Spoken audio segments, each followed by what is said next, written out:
Qu'est-ce qu'une convention? Dans tous les cas, il faudra aborder une série de questions au sujet du sort des personnes et du sort des biens. La convention vous demandera vos noms, prénoms, date et lieu de naissance, résidence, nationalité et numéro de registre national.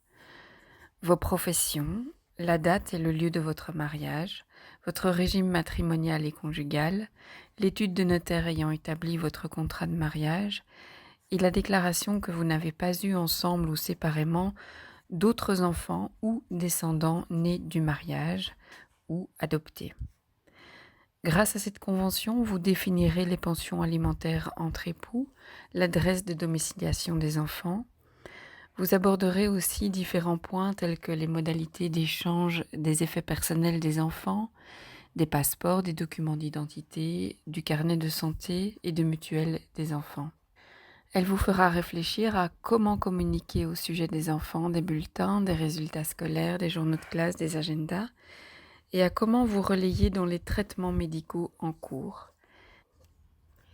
Il conviendra également de statuer au sujet des modalités d'hébergement des enfants, des répartitions des frais, de la déduction fiscale à partager par moitié, et de réfléchir à comment s'organiser en cas d'impossibilité d'héberger les enfants ou lors de leur fête d'anniversaire.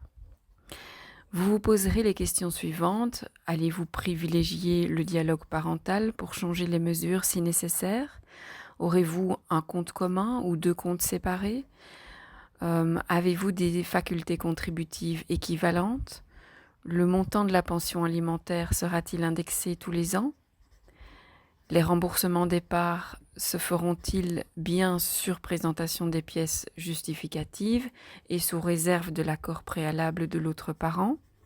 Quid en cas d'urgence médicale? Comment établirez-vous vos décomptes de frais? Par email, mensuellement, trimestriellement? Vos décomptes seront-ils accompagnés de pièces justificatives? Et quid en cas de perte des tickets? Les frais seront payables sous huitaine, sous quinzaine? Comment alimenterez-vous le compte commun ou comment réglerez-vous les avances en cas de compte séparé?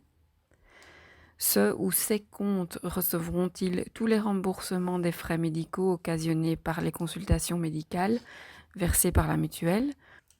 Pour le sort des biens, s'il y a un ou des immeubles communs, que faire? Vente, reprise par l'un des époux, donation aux enfants? Même chose pour les meubles et les objets communs.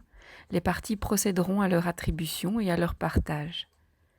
Quid des donations, legs et successions?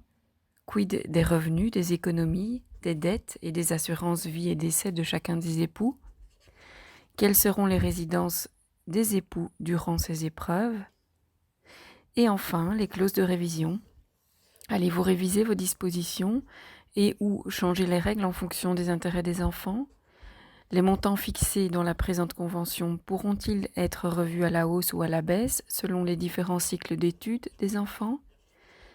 Les frais de procédure, tous les frais de procédure seront-ils supportés pour moitié par chacun des époux?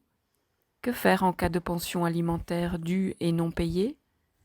Vous terminerez par décider ensemble de la prise d'effet de la convention, soit au jour de la signature, soit au jour de la transcription dans les registres de l'état civil du jugement.